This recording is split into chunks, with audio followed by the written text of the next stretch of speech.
Hey, welcome to Stan the Energy Man with Stan Osserman from the Hawaii Center for Advanced Transportation Technologies. And this week we're doing something a little bit different aside from me being solo. It's Veterans Day week.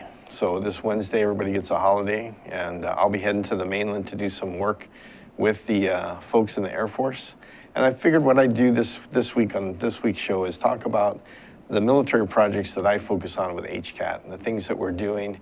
I know when I first started the program, the folks at Think Tech said, hey, start off talking a little bit about what you do and yourself. And I think I gave it a grand total of 15 seconds. So what we're gonna do today is look at a lot of the things that HCAT does with the military and a lot of what the military is doing in Hawaii. So before we get started, happy Veterans Day to all my veteran friends out there. So we'll start off with looking at HCAT and where we're at. The first place we're going to visit is my shop on Cook Street. We have a photo coming up of our shop and some of the folks that work there. So this is basically where we work. We're 531 Cook Street. And the two vehicles you see on the screen are vehicles that we're converting to hydrogen fuel cell technology. The one on the left is a big Mack truck. I mean, literally it's a Mack truck with a little dog on the hood and everything. We've taken out that huge diesel engine and put in a 30 kilowatt fuel cell and two 5 kilogram tanks that store hydrogen at 5,000 PSI.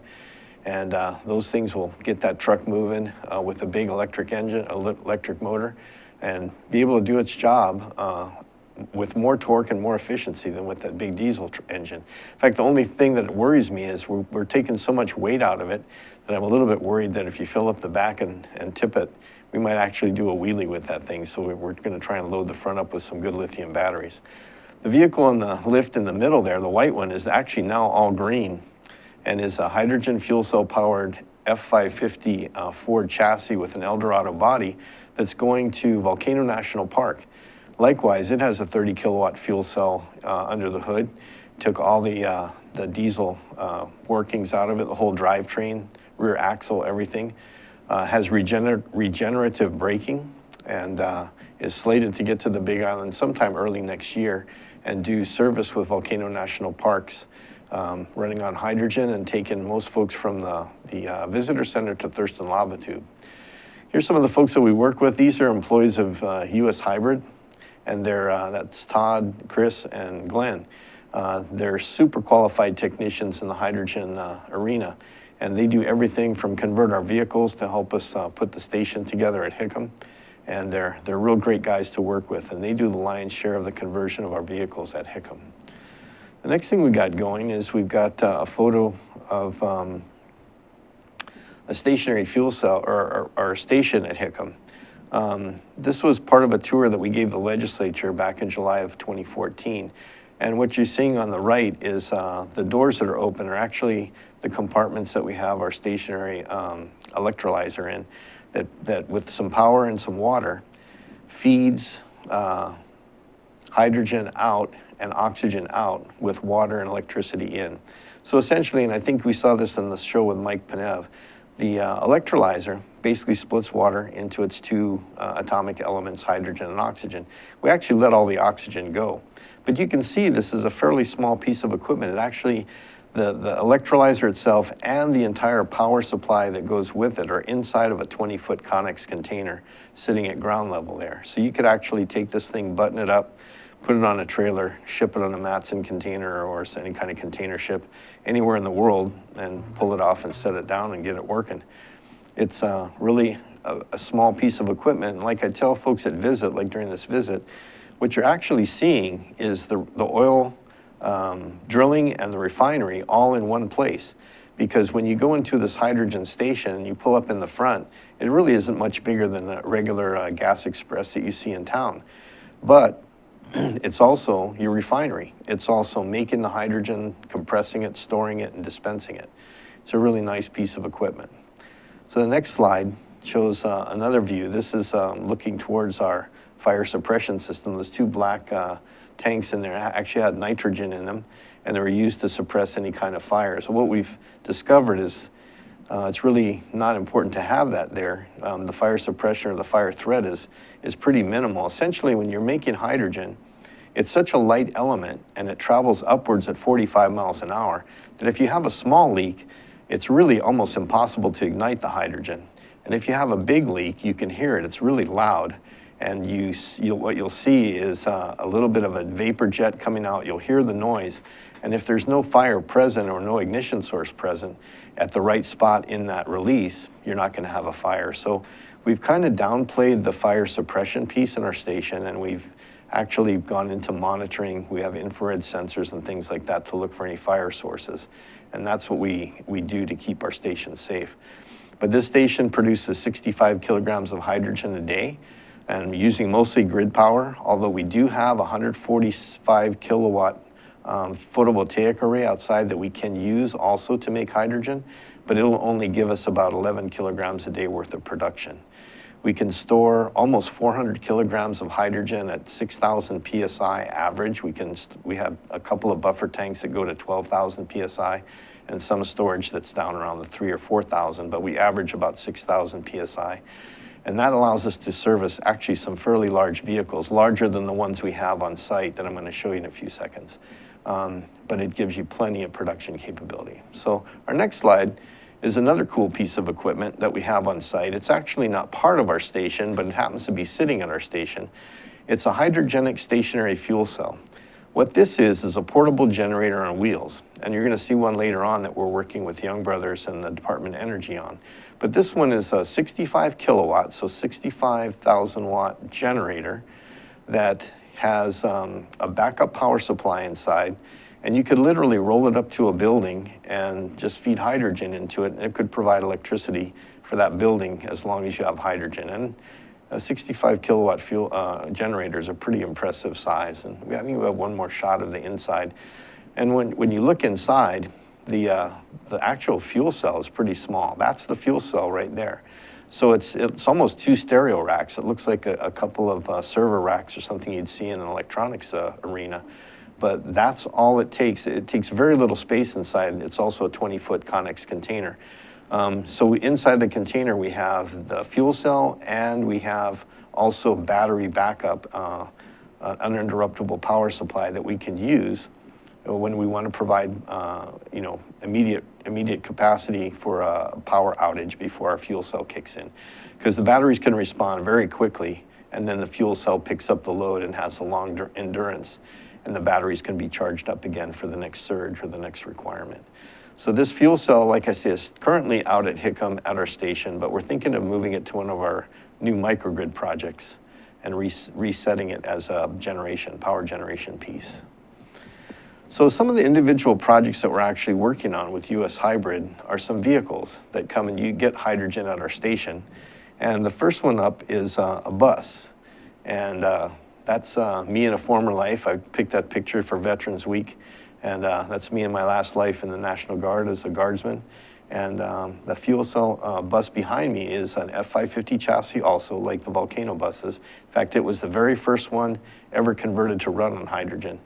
And inside, it's so quiet. The noisiest thing in this bus when you're driving around is the air conditioning, if it's on full blast. And if it is, you're going to be frozen because it's like a refrigerated container. And then the windows rattle a little bit. And that's what it looks like under the hood. That's the fuel cell setup in both this bus, and also I think this particular photo comes from our R12 refueler. But they're both the same setup. In fact, it's the same hydrogenic fuel cell system that we use in the other vehicles. So we match up the fuel cell generation with the right kind of controllers and the right batteries to provide the power that that vehicle needs, whether it's high torque or high RPM. We match the drivetrain requirements to the electric drive and make it perform as needed for that particular vehicle. The next slide coming up is a little bit closer look at the dump truck and some of the characteristics that it has. One of the questions I get asked a lot when it comes to hydrogen technology is how safe is it? Well, what you see here is a 5,000 kilogram tank, a 5 kilogram tank that's pressurized to 5,000 PSI. And it's in a roll cage that's also the mount underneath the side of the truck. We have one of these on either side of the dump truck, and actually even our buses have the same thing under their undercarriage. And the tanks are dual layer. They're metal alloy inside and they're carbon fiber wrapped outside. And these tanks are made to withstand basically 2.5 times the pressure that they're rated at. So these are rated for 5,000 PSI, and actually it's almost 15,000 PSI before these things are considered close to rupture. What you see on the end on your left, and there's also an identical valve on the right, is if this tank is in an accident, it shuts off the flow of hydrogen to the vehicle. And if the tank is in a fire, so for example, if you had a fire going on underneath the vehicle for some reason, and the tank was heating up, it will automatically release the hydrogen before the tank is anywhere near its rupturing point. And that's all the safety built into these tanks. And when we train the fire department, they're really actually pretty excited when we finish the training, because these things are so much safer than even gasoline. Most of the firefighters are much more comfortable with hydrogen than gasoline as a fuel once they get the full training. The next shot that we have is our R12 refueling vehicle. Oh, excuse me, I had two of these for the Mack truck. That's a close-up of the fuel cell in the front of the truck. See the Mack dog on the hood there? We didn't even take that off. And you can see it's actually pretty small, and you can see underneath that black box, which is the controller, there's a whole lot of space where the transmission and the engine used to be. That's where we need to stuff a whole bunch of those batteries so the thing doesn't tip over backwards when it dumps its load. So the next shot should be our R12. And that's a refueling vehicle. Well, excuse me, this is our C-17 tug. The C-17 tug is set up to pull a C-17 or a C-5 or a 747 size aircraft around. And you see the three gentlemen on top. The one on the left is the president of US Hybrid, and the other two gentlemen are from the Department of Energy. They heard about this vehicle and were so excited to hear about the things that US Hybrid's been doing with the manufacturer, which is Tug. You see the logo cut in the plate on the lower part underneath the gentleman. They actually went and visited the plant where in California that US Hybrid runs to do a lot of our conversions that they don't actually do here in Hawaii. And you'll see that the two hydrogen tanks, just like the one that was on the Mack truck, are sitting on a hydraulic operated panel that literally can go up and down. And that modification right there was so impressed, the Tug company that makes that piece of equipment was so impressed with that concept because it gives immediate access to all of the drivetrain below. It saves them several hours of maintenance time when they want to change a major component, that they're actually working with US Hybrid to change the design on their vehicle and offer this vehicle not so much in hydrogen power, but in a diesel hybrid power for the rest of the commercial market.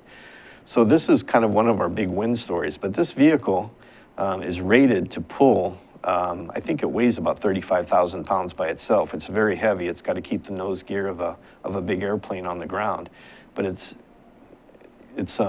really, really a powerful piece of equipment that can pull a huge airplane around, even fully loaded.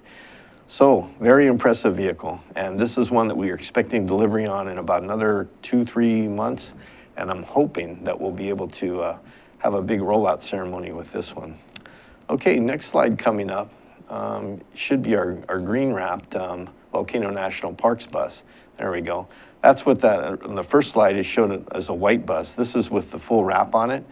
The only thing different between this and the Air Force bus is this one has handicap access right behind the regular doors. You see the double doors right there that you can actually put a wheelchair customer on there, lift them into the vehicle. So this would be very much like a handy van configuration for the city and county of Honolulu if they wanted to convert to this type of technology.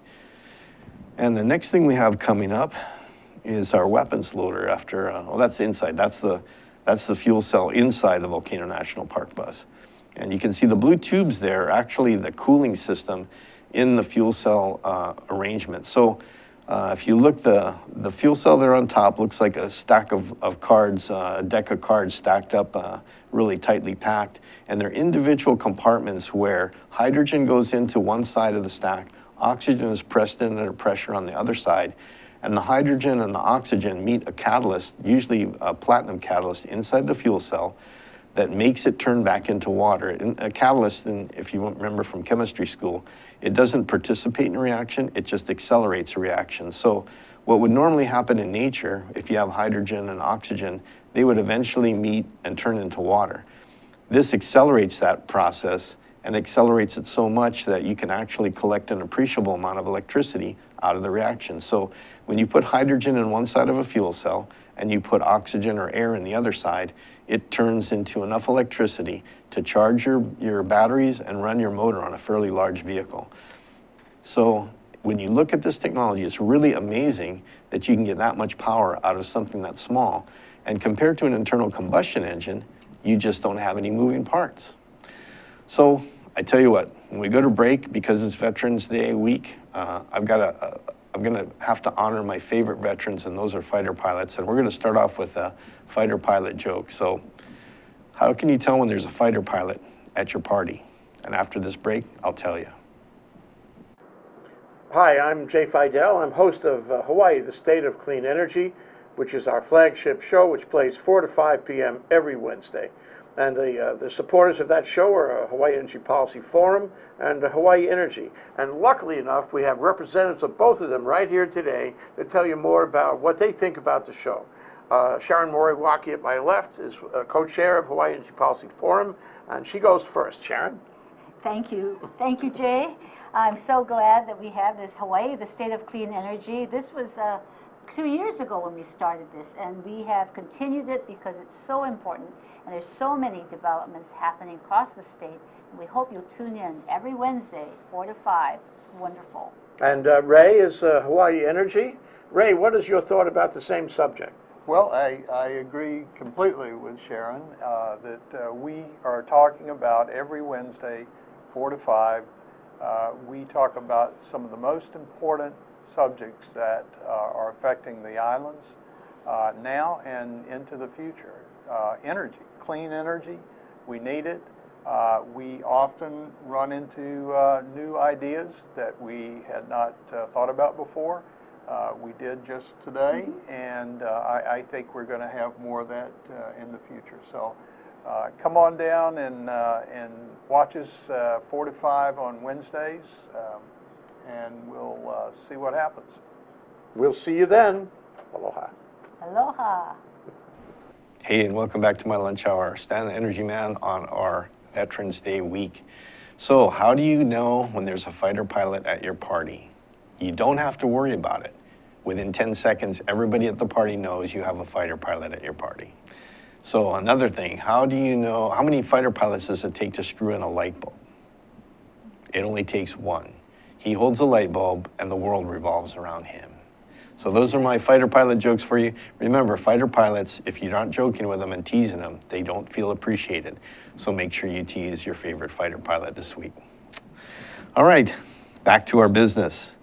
So the next thing up, speaking of fighter pilots, we have this piece of equipment designed specifically for the 154th Wing Hawaii Air National Guard F-22. It's an all-electric, the only one of its kind, weapons loader for the F-22 fighter.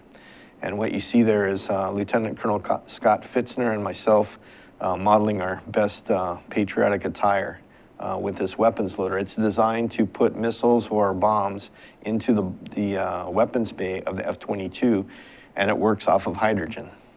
So it's a completely mil-spec piece of equipment. It's the only one like it, of its kind in the Air Force. And just a side note, when Secretary Ballantyne from the Air Force's Installation, Environment, and Energy office in the Pentagon came out, Scott Fitzner, who used to drive those when he was a young man, gave her 30 seconds worth of lessons, and she was actually driving that thing around and raising that loading platform up and down after 30 seconds of instruction. So it's a really cool piece of equipment. And when you convert it to this configuration, there's no noise, there's no pollution, and there's very little heat that comes off of it, which are really important things for the military when they're trying to operate in a tactical environment. So the next piece of equipment is actually a much bigger piece of equipment. This is one of our new projects. In fact, the equipment just arrived at Hickham last month. This is a rotary kiln gasifier made by a company called, we call it Bessie. And Bessie builds all kinds of waste energy systems. This one is designed to get rid of about 10 tons a day worth of waste and turn it into either power or fuel or a combination or just heat to do air conditioning off of. So this piece of equipment, we've decided to test it in several modes for the Air Force and for the Department of Defense at Hickham. and see what it'll actually produce with different feedstocks. Just as a side note, if all of you have seen the rhinoceros beetle traps all over Honolulu, the heaviest infestation of those beetles is on Joint Base Pearl Harbor Hickham. And so NAVFAC, who runs Joint Base, has actually approached us to try and get rid of all of their green waste through our system here. So as soon as it's set up and running, which we're expecting by the end of this year, it'll be up and workable. We'll be producing electricity from rhinoceros beetle rubbish. Our next shot is an actual shot of the equipment itself that arrived. That's the rotary kiln behind me and Alex. Alex is the chief engineer for Bessie that's out here looking at the equipment and making sure it's ready to assemble. And that piece of equipment is actually mounted on a couple of 10 foot by 10 foot by 10 foot boxes, and it's mounted at an angle so that the rubbish goes into one end. It's superheated in an oxygen controlled environment, and the product is what we call syngas, or synthetic gas. That synthetic gas can be used to run generators and make electricity. It can be pulled off and rarefied, cleaned up, and converted into fuel or hydrogen. So we're going to try all three of those things when we get this piece of equipment up and running. And in the end of the day, it'll probably stay at Hickham and help produce some electricity out there. The next couple shots, in fact, I think 3 shots coming up, are our wind turbines. We have actually 2 wind turbines that we're using out at Hickham. As you can see, this one is being demonstrated out on the south ramp of the Honolulu Airport. This particular one is called the folding wind turbine by John Petrie and Natural Power Concepts, and he was on the show a couple weeks ago. And this one and the next shot that we have of it shows what the equipment will do when it's subject to strong winds. When the wind gets too strong, we actually can slow the wind turbine down, stop it, and the blades will fold on their own. And then when we want to start it back up, when the winds come back within limits, we can literally just get the thing turning a little bit with a little bit of electrical power. And once it's turning, the turbine blades come popping straight out, and the wind catches it and it starts generating electricity. This is an amazing little piece of equipment. What we're doing is we're demonstrating it at this scale right here. And then eventually those blades will be about 20 feet long, and they'll be part of a medium-sized wind turbine. So here's the same wind turbine that you saw in the first 2 pictures, but now it's mounted on an arm that can be erected, and that's John Petrie with his buff muscles there.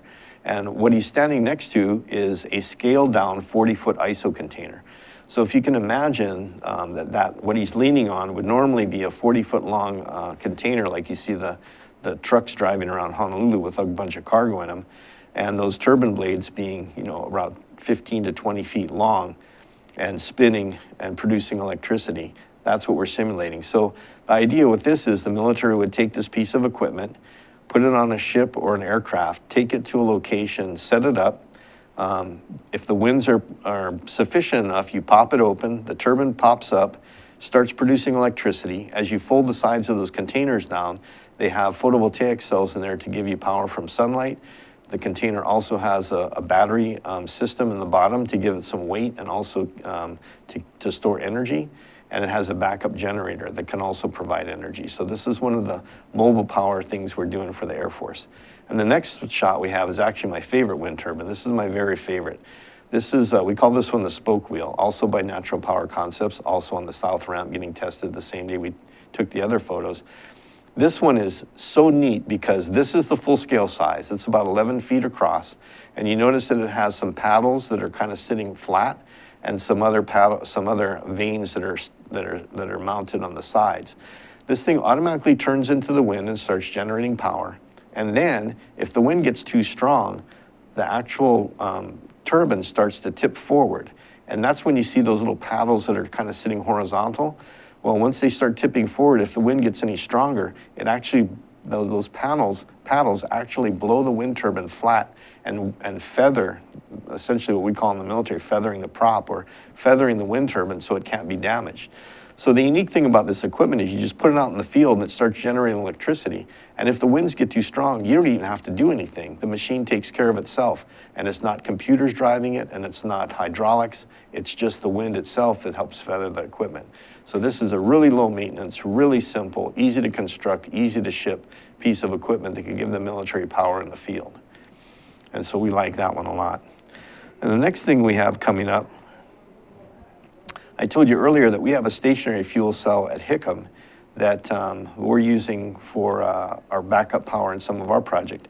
This is one that the Department of Energy worked with Sandia National Labs and a guy named Joe Pratt, who was on my show earlier this summer.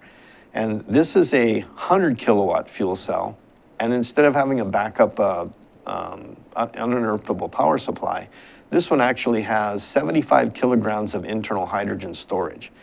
So this is a self-contained 100 kilowatt generator. And what Young Brothers is doing is they put this container on a tractor trailer and drive it down to my station. I fill it up with 75 kilograms of hydrogen at about 5,000 PSI. Then they drive it back to Young Brothers, they put it on a barge, and they produce electricity to drive the refrigerated containers on about 10 refrigerated containers as it travels between the islands. So there is zero pollution coming out of this fuel cell. The only byproduct is water and heat and then electricity to drive the refrigeration units in the containers. So we're looking at this and learned a lot because the Coast Guard was part of this project. The fire department came out and did some training with us and things. We had safety people come out. We worked with a lot of folks. This is the first time we've done much in the fuel cell world in the maritime side, and it's a great project we learned a lot from, and it's getting great visibility, and we're hoping that it'll succeed at Young Brothers.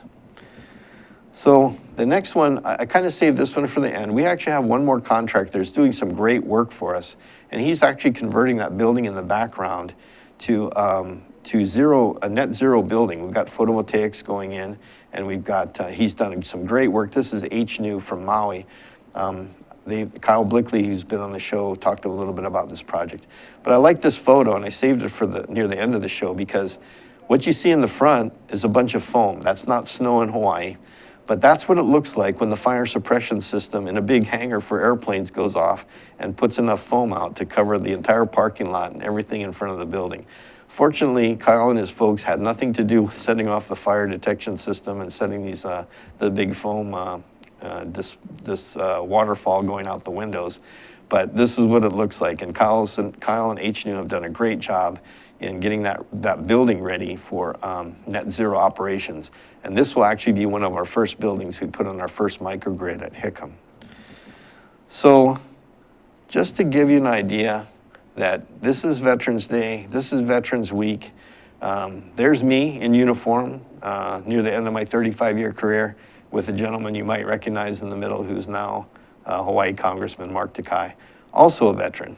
And we were schooled pretty well by the late Senator Inouye that when we finish our military career, we're supposed to start doing stuff for our community and do leadership, take up leadership roles in our community. So I know that's what drives Mark. So there's one veteran, and our next shot coming up is another guardsman buddy of mine, Tulsi Gabbard. That's a trip that we did to DC.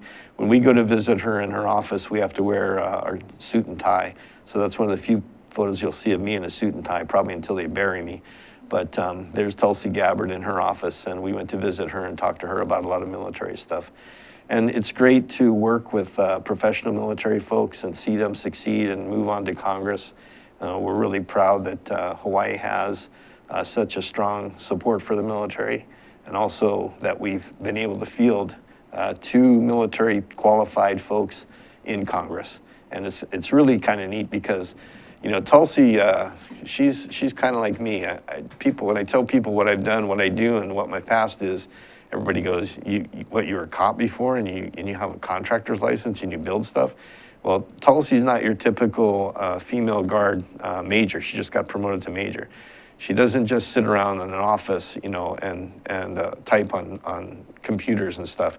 She's a gun-carrying, gun-slinging officer that's in charge of a military police company. So when she says she's a veteran and she's been to combat, she's actually been to combat. So it's nice to have somebody in Congress that understands that end of our business. So, hey, I thank you for joining us on Veterans Day week. I hope you've enjoyed the show this week and had a little mini tour of what we do with HCAT out at Hickham for the Air Force and the military. We work with the Navy as well as the Air Force. We get most of our funding from the Air Force, but you know, that's what it's all about. We'll keep doing it, And we'll see you next week, Friday, with Stan the Energy Man. Aloha.